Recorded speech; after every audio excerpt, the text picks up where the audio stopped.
దుర్భర పరిస్థితి ఈరోజు గాజాలో, పాలస్తీనాలో మనం చూస్తున్నాము.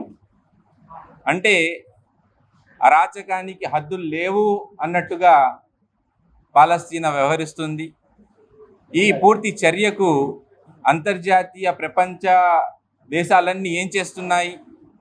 వారి మౌనం దేనికి సంకేతం అని కూడాను ఈ సందర్భంగా మనం ప్రశ్నిస్తున్నాము. సరే, యుద్ధం ఆపడానికి వేరే దేశాల్లో ఇంటర్వ్యూయింగ్ అయ్యి లేదంటే జోక్యం చేసుకుని చేసేటటువంటి అగ్రరాజ్యాలు ఈరోజు ఏమైపోయాయి? ఇది అమానవీయ చర్యగా వారు భావించట్లేదా? ఇది మానవ హక్కుల ఉల్లంఘనగా వారికి అనిపించట్లేదా? ఐక్యరాజ్య సమితి కూడాను దీంట్లో వెంటనే స్పందించి గాజాపై, అక్కడ ఉన్నటువంటి పసికందులపై జరుగుతున్నటువంటి మారణ హోమాన్ని ఆపడానికి తక్షణ చర్యలు తీసుకోవాలని ఈ సందర్భంగా మనం డిమాండ్ చేస్తున్నాము. అది కాక వేరే దేశాలు ఎవరైతే సహాయార్థం ఆహారాన్ని కానీ వైద్య సేవలు అందించడానికి దాదాపుగా నా రిపోర్ట్స్ ప్రకారం 60,000 టన్నుల ఫుడ్ సరిహద్దుల్లో ఆపివేయడం జరిగింది.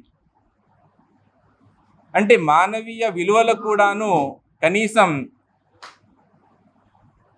ఏమంటారు రిక్వెస్టింగ్ మేనర్లో కూడాను పరిగణించలేని దుర్భర పరిస్థితుల్లో మనం ఈరోజు ప్రపంచ దేశాల్లో చూస్తున్నాము.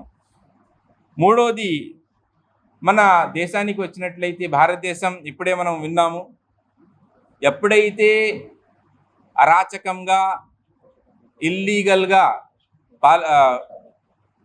ఇజ్రాయిల్ ఏర్పాటు చేయడం జరిగిందో అప్పటి నుంచే భారతదేశ వైఖరి ఇజ్రాయిల్కు వ్యతిరేకంగా, దాని ఏర్పాటుకు వ్యతిరేకంగా ఉంది. ఇప్పుడు కూడాను మనం డిమాండ్ చేసేది ఏంటంటే భారతదేశం బాధితుల పక్షాన ఉంది. పాలస్తీనాకు మద్దతుగా గాజాపై జరుగుతున్నటువంటి అరాచకానికి వ్యతిరేకంగా గళాన్ని విప్పాలి.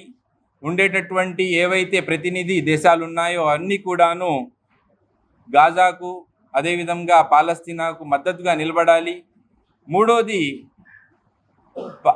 ఇజ్రాయెల్ తరపున జరుగుతున్నటువంటి ఈ దాడుల్లో అక్కడ ఉన్నటువంటి రక్షణ వ్యవస్థ ఏవైతే ఉన్నారో వెంటనే దాన్ని వెనక్కి తీసుకోవాలని ఈ సందర్భంగా డిమాండ్ చేస్తున్నాము.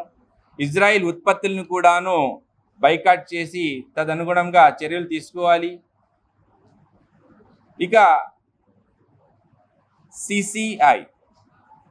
ఐసీసీ ఇంటర్నేషనల్ క్రిమినల్ కోర్టులో కూడాను వార్ క్రైమ్ ప్రకారం ఇజ్రాయిల్పై అంతర్జాతీయ న్యాయ వ్యవస్థలో కూడాను చర్యలు తీసుకోవాలని ఈ సందర్భంగా మనం డిమాండ్ చేస్తున్నాము.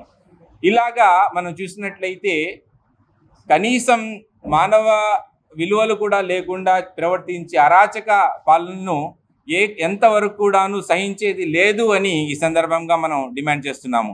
ఇక రాబోయే రోజుల్లో తప్పకుండా వీటిపై మనం మన గళాన్ని జాతీయ స్థాయిలో, అంతర్జాతీయ స్థాయిలో వినిపించడానికి ఎస్ఐఓ తరపున, అదేవిధంగా ఇతర జమాత్ ఇస్లామీ హింద్ కానీ శాంతికాముక సంఘాలు ఏవైతే ఈ అంశంపై రావడం జరిగిందో రాబోయే రోజుల్లో ఇంకా దీనిపై మనం ఒక ఉద్యమంగాను, అదేవిధంగా కావలసినటువంటి తగిన రాజ్యాంగబద్ధమైనటువంటి చర్యల ప్రకారం మనం కూడాను ప్రణాళిక రచిస్తామని ఈ సందర్భంగా తెలియజేస్తున్నాను. నా పేరు మొహమ్మద్ కరీముద్దీన్, జమాత్ ఇస్లామీ హింద్ రాష్ట్ర ప్రధాన కార్యదర్శి.